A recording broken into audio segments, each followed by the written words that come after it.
Hey everyone, welcome back to PodBites, where we break down complex medical topics into bite sized pieces, perfect for your commute, coffee break, or whenever curiosity calls.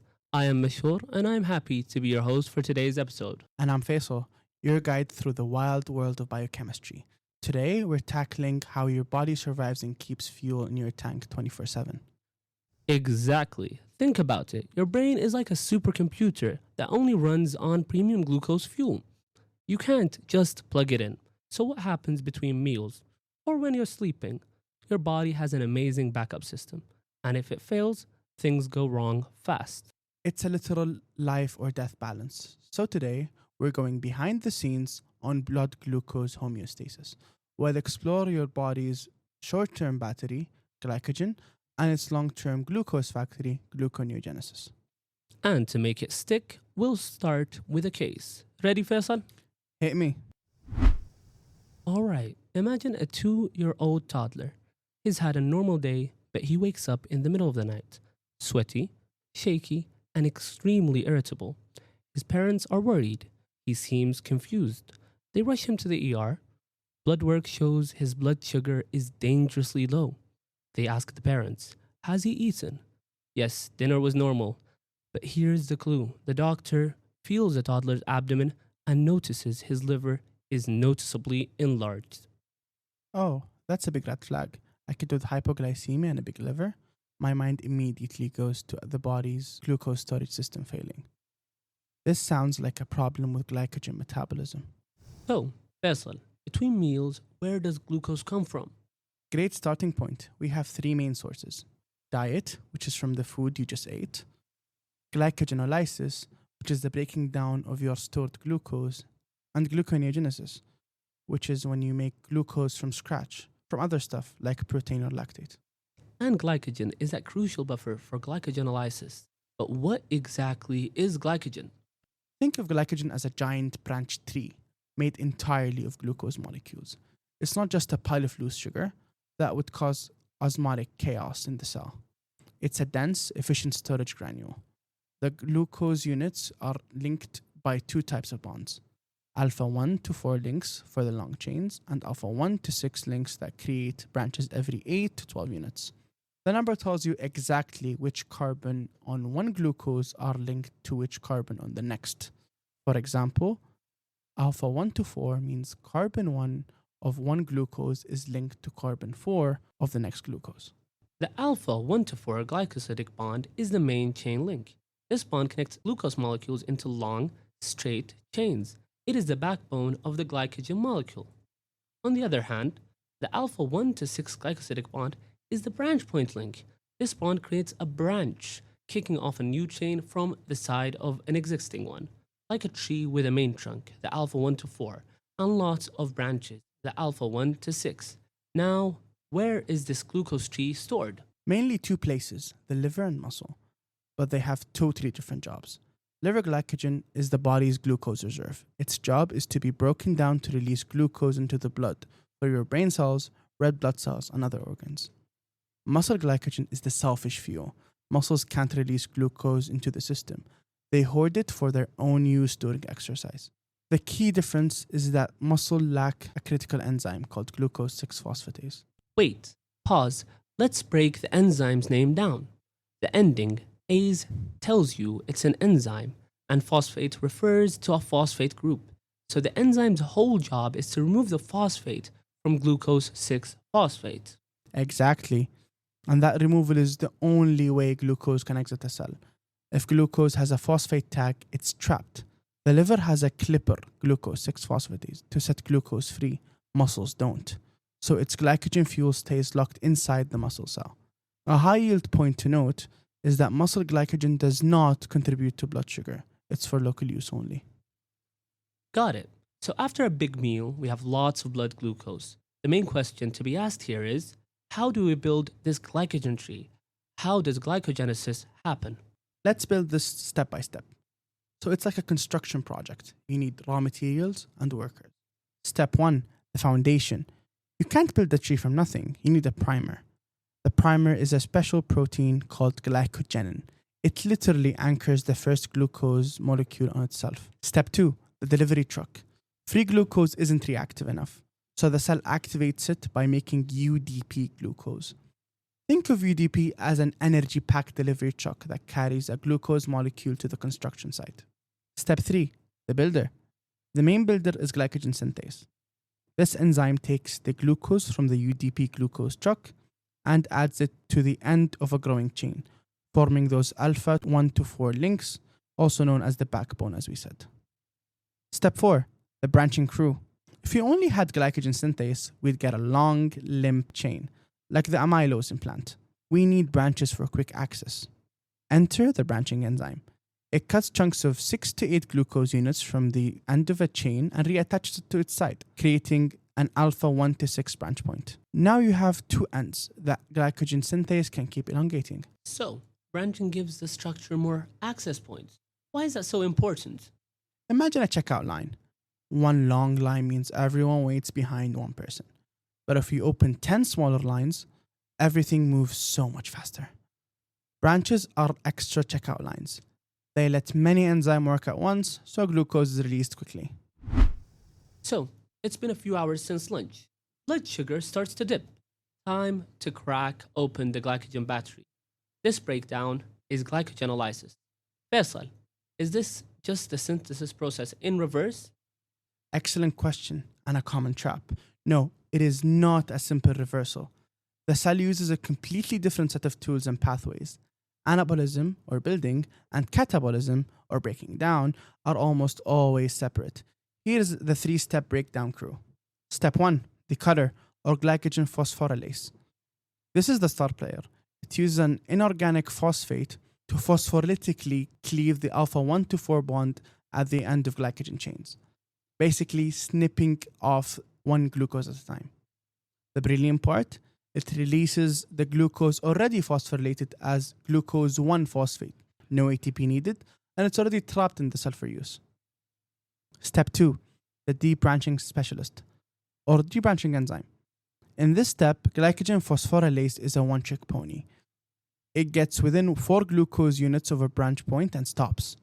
It can't touch the alpha 1 to 6 bond, so the debranching enzyme comes in. It has 2 jobs. First, it transfers most branches into a nearby chain, so phosphorylase can work again. Then, it hydrolyzes the last glucose at the branch point, releasing it as free glucose.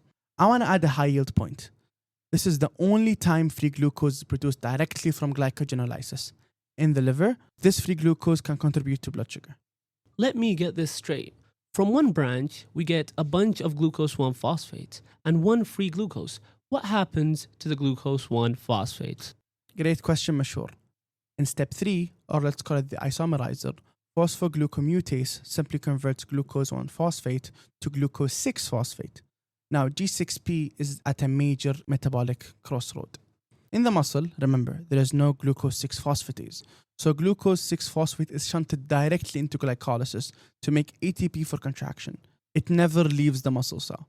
In the liver, this is for the body, glucose 6-phosphate is shipped into the endoplasmic reticulum, where the glucose 6-phosphatase enzyme works. It clips off the phosphate, producing free glucose, which is then released into the bloodstream to feed the brain and other tissues. So, to recap, liver glycogen is a public glucose reserve for blood sugar. Muscle glycogen is a private energy stash. This explains the symptoms in our toddler. If there's a defect in breaking down glycogen, the liver can't release glucose during fasting, resulting in hypoglycemia, and the unused glycogen piles up, leading to hepatomegaly, a big liver. Nailed it. That's likely a glycogen storage disease. We'll circle back to that later. Let's move on to how this system is regulated, because if we kept things on autopilot, it would lead to a plane crash or a sugar crash. Get it? On a more serious note, we can't be storing and breaking down glycogen at the wrong time. So walk us through it, Faisal. It's a masterclass in biological control, happening on 2 different levels, allosteric or local, and hormonal or global. Let's start locally. What is allosteric regulation? Think of allosteric regulation like adjusting the thermostat in a house. The thermostat doesn't heat or cool the room itself. It simply tells the system whether to speed up or slow down. In the fed state, when glucose and glucose 6-phosphate levels are high, it's like turning the thermostat up. That setting activates glycogen synthase, so the cell stores excess glucose as glycogen, and it simultaneously turns glycogen phosphorylase down because there is no need to break fuel apart. During exercise or low energy states, the thermostat flips the other way. ATP drops, AMP rises, and AMP is the cell's signal that energy demand is high. That's like turning the thermostat down sharply, triggering glycogen phosphorylase to switch on, so glycogen is broken down quickly to make more ATP. So the same thermostat, the allostatic site, adjusts enzyme activity depending on what the cell needs at the moment. And for hormonal control. This is the body's text message system. Key hormones are insulin in the fed state and glucagon and epinephrine in the fasting or stressed state. They work through a cyclic AMP cascade. Okay, let's break down the cyclic AMP cascade. It sounds intense. Let's use an analogy. Imagine glucagon is an emergency broadcast sent out when blood sugar is low. The message, glucagon, hits the liver cell's receptor. This triggers an amplifier inside the cell called adenyl cyclase, which produces a second messenger alarm, cyclic AMP. Cyclic AMP activates the first responder, protein kinase A. Protein kinase A runs around phosphorylating key enzymes, basically adding a phosphate tag that changes their activity. It phosphorylates and inactivates glycogen synthase to stop building. Also, it phosphorylates and activates phosphorylase kinase, which then phosphorylates and activates glycogen phosphorylase, which is like saying, start breaking down now. So, phosphorylation is like flipping a switch, but it flips the builder off and the breaker on. Exactly. And it's important to know for glycogen metabolism, phosphorylation activates breakdown and inhibits synthesis. It's a coordinated reciprocal switch.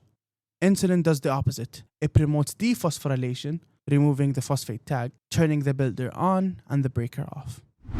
But what happens after, say, 24 hours of fasting? Your glycogen battery is depleted. Time for the long-term solution, gluconeogenesis, which literally translates to making new glucose. This is how your body makes glucose from non-carbohydrate sources, such as lactate, glycerol from fats, and glucogenic amino acids from protein. Can it make glucose from fat? Crucial high-yield fact, no. Fatty acids break down to acetyl-CoA, which gets completely burned to CO2 in the Krebs cycle. There is no pathway back to glucose. So you can't turn body fat directly into brain sugar. Gluconeogenesis mostly uses protein precursors from muscle, which is why prolonged starvation is so damaging.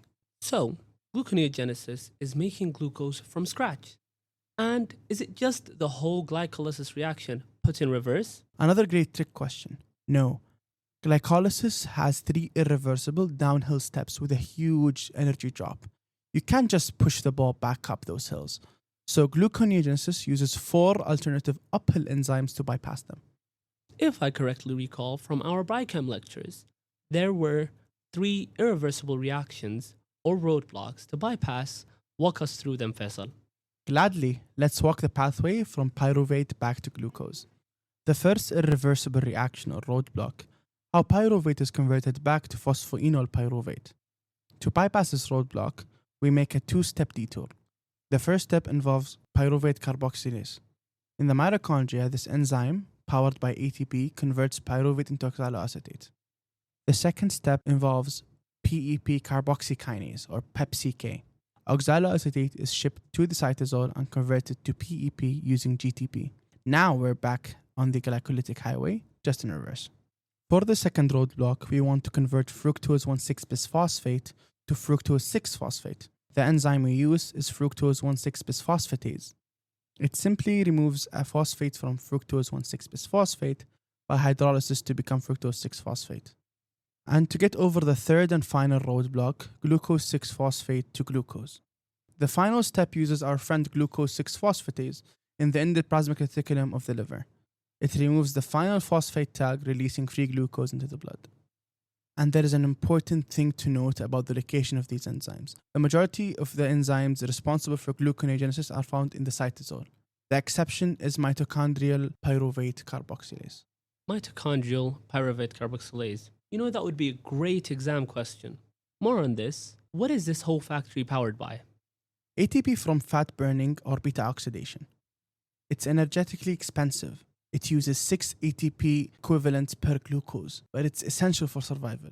The Cori cycle is a perfect example where muscles are working anaerobically to make lactate. Then in the liver, lactate gets converted back to glucose via gluconeogenesis. Then glucose is sent back to muscles. It's a costly shuttle but keeps everything running.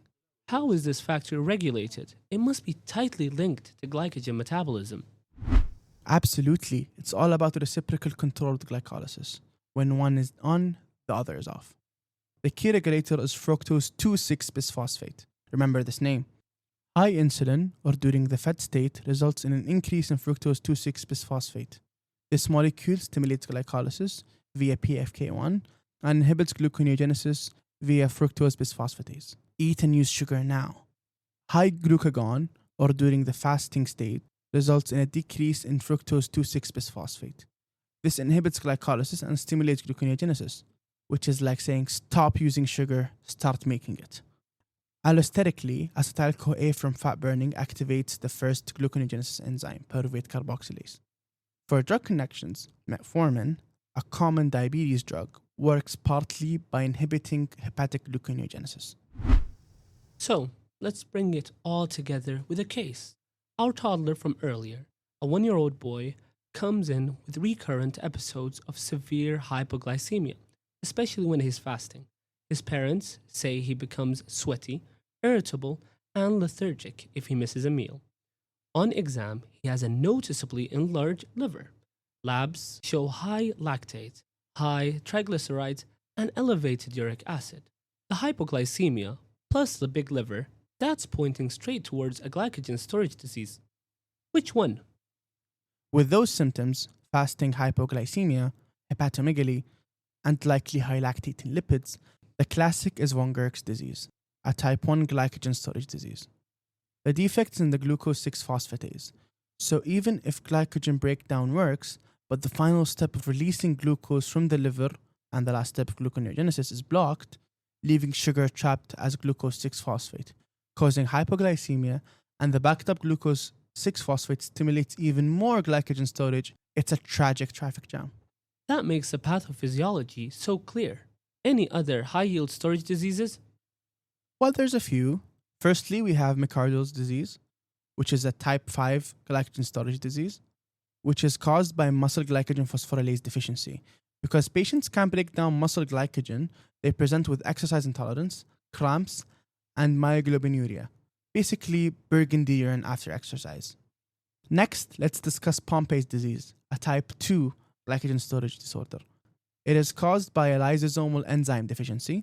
Normally, glycogen is supposed to be stored in the cytoplasm, not inside lysosomes. But due to the lysosomal enzyme deficiency, it accumulates in the lysosome and they enlarge dramatically. This is why Pompe's disease presents with massive cardiomegaly, hypotonia, and early heart failure.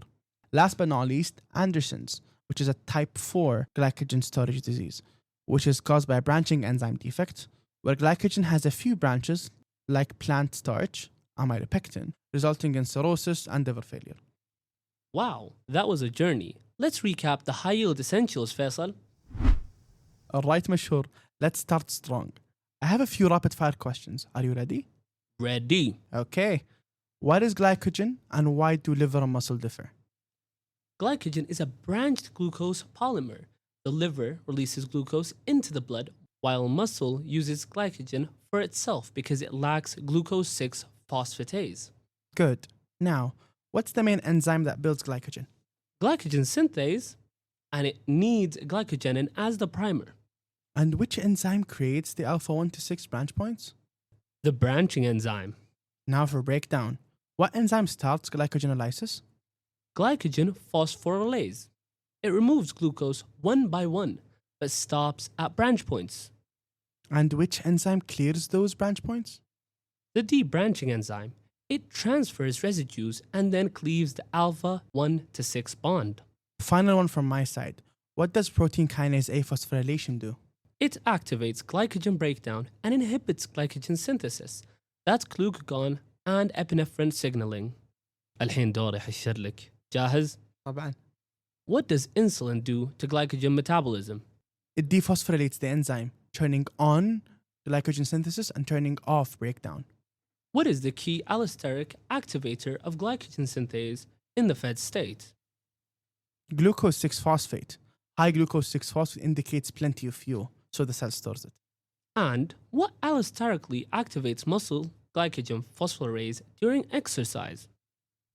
AMP, low ATP, leads to high AMP, resulting in rapid glycogen breakdown. Switching gears, what are the major substrates for gluconeogenesis? Lactate, glycerol, and amino acids. Fatty acids do not contribute carbon. And list the 4 bypass enzymes. Pyruvate carboxylase, PepsiK, fructose 1,6-bisphosphatase, and glucose 6-phosphatase. Follow-up question. Which one of them is in the mitochondria? It's pyruvate carboxylase. Last one. What ties all of this together in overall metabolic control? The insulin-glucagon balance and the regulation of fructose 2,6-bisphosphate. Fed, we store and use glucose. In the fasting, we break down glycogen and then make new glucose. Beautifully said, Faisal. Our bodies are incredible, energy-efficient machines. Understanding this balance isn't just biochemistry. It's understanding how we stay alive between meals, how we power through a workout, and what goes wrong in glycogen storage disorders. It really is the poetry of homeostasis. Everything is connected. Thanks for sticking with us through this sweet episode. Literally. Until next time, stay curious and keep learning one bite at a time.